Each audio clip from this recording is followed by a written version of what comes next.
Alright guys, welcome back to my section of this course. I hope you enjoyed making the animations with Connor in the previous section. So that was quite an intense section for you to go through and be making all of those animations that we're going to be adding to the final video. Now in this part of the section we're going to be diving back into Premiere and working a little bit between Premiere and After Effects using the dynamic link and some of the exports that Connor's pre-prepared for us. So we're going to be working between the two and we're going to start by adding text layers, going to be adding in the transitions, the overlays, or everything that's been sort of pre-made ready for us. So we're going to start off by opening up our Premiere project and jumping back in from here. And we're also going to be opening up the After Effects document that Connor has been working in. I believe Connor showed you in his section the dynamic link between After Effects and Premiere. So we're going to start dragging in our animations that have been sort of pre-made for us.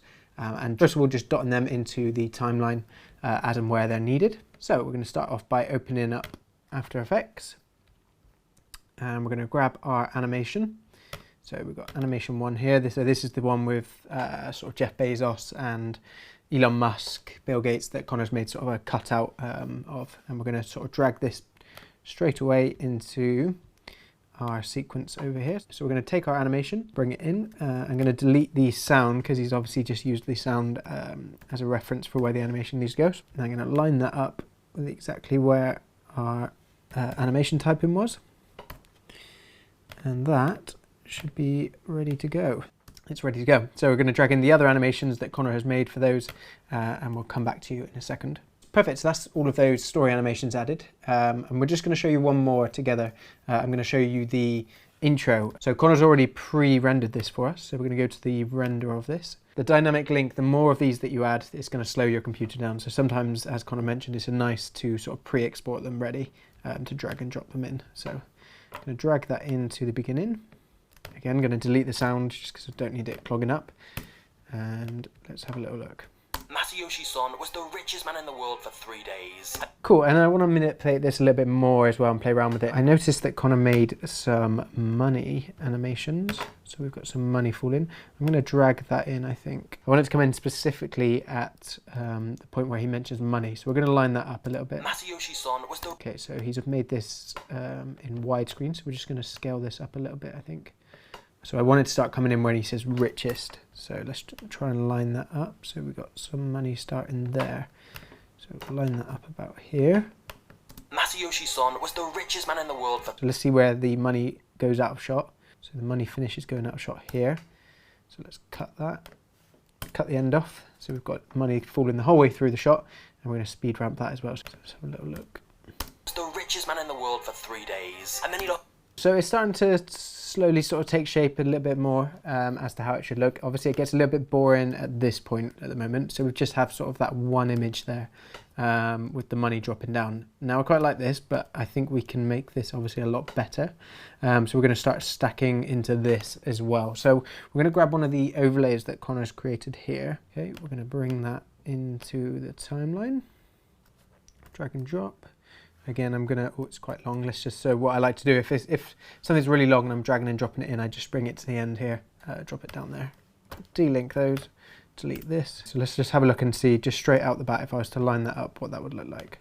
Okay, I don't like that you can't see the hand to begin with. What I do like is how the money continues falling over the top of this clip, because that's because this clip is on top of this one, so it's gonna layer like that. I think we're gonna add a transition between these two bits here shortly. But we'll come back to that. Let's just line up what we want with this clip first. So what I'm going to do is actually have this overlay playing for a lot longer. So I'm going to bring it right under and move it all the way along and just see how we're looking there.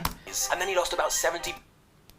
Cool, so now we're going to add one of our transitions in as well. I said I liked how the title plays out and then into the overlay, but at the moment it just cuts. So I have a lightning effect transition that I know we've made before, and Connor would have made it exactly the same how he made the other sort of alpha transitions, but I'm going to go ahead and add that one in. So basically what's going to happen is whatever becomes white is going to be seen underneath, just like with the other alpha mattes that have been created. So we're just going to drag and drop an effect here called a track matte. So we type in track matte. Track matte key, this is the one, and we're going to drag this one onto the layer that's just underneath the Lumen matte, so the alpha matte there. I'm going to drag that on. And now what you have to do with the track matte key is select which layer you want it to affect. So currently our lightning effect track matte is on channel 5. So we're going to go to the track matte and set this to channel 5. Perfect, and straight away you can see that it's starting to fade between the two clips. Okay, so it's working, but at the moment it's fading between the wrong ones. So we're going to try and invert the selection. If I reverse that, let's have a look. Masayoshi. Yeah, okay, it's getting there. I think what I'd like to do as well is add like another effect here. So I'm going to overlay these two clips together now as well. So I'm going to drag that in there. Let's drag this in. Okay, so we've got a picture of Massa in there as well 3 now. days. And then you And if I was to just leave that at the moment, that's just currently a picture of Massa. So what I need to do here is I'm going to change the blending mode. So the blending modes are over here. Connor might have touched on these a little bit. I'm going to change that blending mode to screen. So basically it's going to get rid of the sort of the darks of the image so that now we can see the underneath visual underneath Massa. in the world for 3 days. That's starting to look quite cool. I quite like that effect. Cool, so I'm going to fiddle around with that a little bit more and just really sort of neaten it up and tighten it up. I'll show you just one more really quickly as an example. For example, these images over here. I'm going to take our same overlay that we have here and I'm going to just line that up over the top of our images there. And if I just go ahead and play that first and just see how it's looking. He lived in a shack that didn't even have an address. His father was a pig farmer. His mother brewed illegal liquor. Okay, perfect. And that's how we sort of bring in those overlays and those transitions to kind of add to the piece and really make the footage that we have underneath a lot more interesting and bespoke. In the next episode, we're going to start adding some of those text animations in certain places as well to really sort of give a lot more going on to the video and make it a lot more interesting and engaging for the viewer to watch. So, see you there.